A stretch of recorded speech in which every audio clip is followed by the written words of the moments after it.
Jean-Serge Boussion, troisième adjoint, commission voirie et infrastructure. Bonjour. Tout à fait. Bonjour Jean-Robert. On peut parler des réalisations de 2020 ? Oui, bien sûr, on va commencer par les réalisations 2020, qui malheureusement ont été un petit peu diminuées par rapport au problème du Covid et puis le manque d'argent lié à ce souci. Donc au niveau des bâtiments, nous avons eu 3 chantiers principaux. Le premier concernait la maison des projets, où les employés communaux se sont largement investis pour partager ce bâtiment en 3 cellules, c'est-à-dire qu'on a eu une première partie qui concernait l'association Cosifit, ensuite une deuxième partie qui a été dédiée au foyer de jeunes et la troisième partie qui est pour l'association L'Outil en main. Ceci également avec une amélioration de voirie tout autour pour faciliter l'accès. Extension et rénovation de la mairie ? Alors, oui, ça c'était un gros chantier qui, par rapport au développement du personnel et aussi qui est lié au développement de la commune. Donc, il a fallu créer des agrandissements intérieurs et extérieurs avec les bureaux pour le passeport, carte d'identité, enfin tout un tas de nouveaux services qui sont venus à la mairie. Donc, on a besoin de... Le confort également du personnel, les services techniques. Bien sûr, oui, tout à fait. C'est nouveau ? C'est un nouveau bâtiment ? C'est une extension qui jouxte ce nouveau bâtiment. Il y a encore des parties extérieures niveau parking qui est à réaliser, mais dans l'ensemble, c'est tout presque fini. Et, dans une commune comme Moutier, la voirie, c'est important aussi ? La voirie, oui, c'est très important, tout à fait. Le confort des Moutiérois fait partie aussi de la voirie, en fait partie. Donc, on a eu quelques chantiers de voirie quand même, entre autres la finalisation des chicanes là-bas, rue des Sables, pour l'accès, pour la sortie du domaine du Trouspal. Après, l'impasse Déjeuner qui nous a permis de finir le secteur du lotissement des Nouettes. Et le bas de la rue de Rohan, on avait déjà fait la partie du haut, maintenant on a fini la partie du bas. Et ensuite, au niveau de l'école Gaston Ramon, nous avons aussi réalisé un nouveau parking qui est réservé aux enseignants et au personnel, ce qui permet aux parents d'avoir quelque chose de beaucoup plus important de façon à récupérer les enfants le matin et le soir. On a joué la sécurité également avec l'éclairage. Alors tout à fait, oui.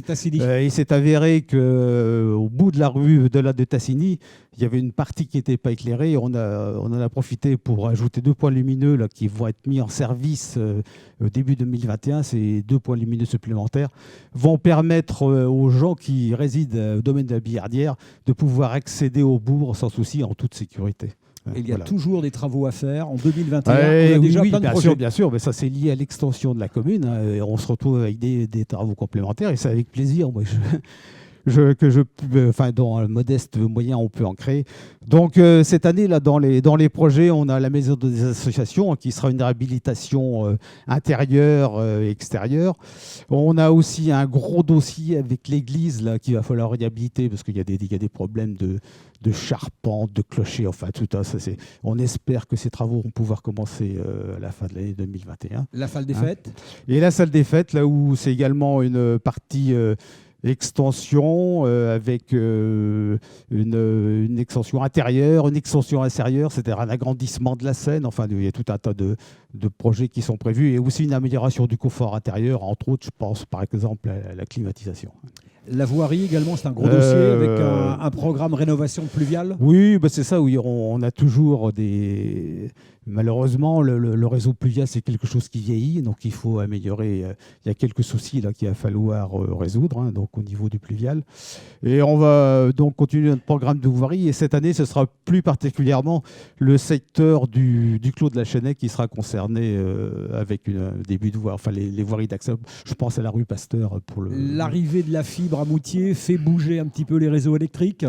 Oui, alors c'est la fibre optique, oui. Qui est prévu dans le cadre du stand 2 de Vendée Numérique. C'est Vendée Numérique qui s'occupe de la FTTE. La FTTH, c'est Fiber to the Home. Et donc, grâce au CIDEV qui suit ce programme, nous allons pouvoir investir, parce qu'on a des grosses subventions du CIDEV qui va nous aider à peu près aux 2 tiers des travaux. Et on est éligible pour réaliser des travaux sur 3 rues, qui sont donc l'avenue Napoléon Ier pour la partie basse, la fin de la rue, en direction de la Troche-sur-Mer, toute la rue du Rivoli et une partie de la rue des Forêts, le tronçon qui se trouve entre la rue du Rivoli et la rue des Jonquilles. Donc je vois que la voirie et l'infrastructure, il y a des gros dossiers pour 2021. Ah oui, tout à fait. Alors, bon, en ce qui concerne ces effacements de réseau, là, je pense que ça va commencer 2021, mais ça va être sur plusieurs mois de travaux à suivre. Jean-Serge Boussion, merci. Meilleurs vœux, bonne année. Ben, je vous remercie et c'est avec plaisir donc, que je travaille pour la commune. Hein, c'est vraiment très intéressant. Puis je voudrais aussi remercier mes collègues qui font partie de la commission infrastructure, c'est-à-dire Laurent, David et Flavien. Merci.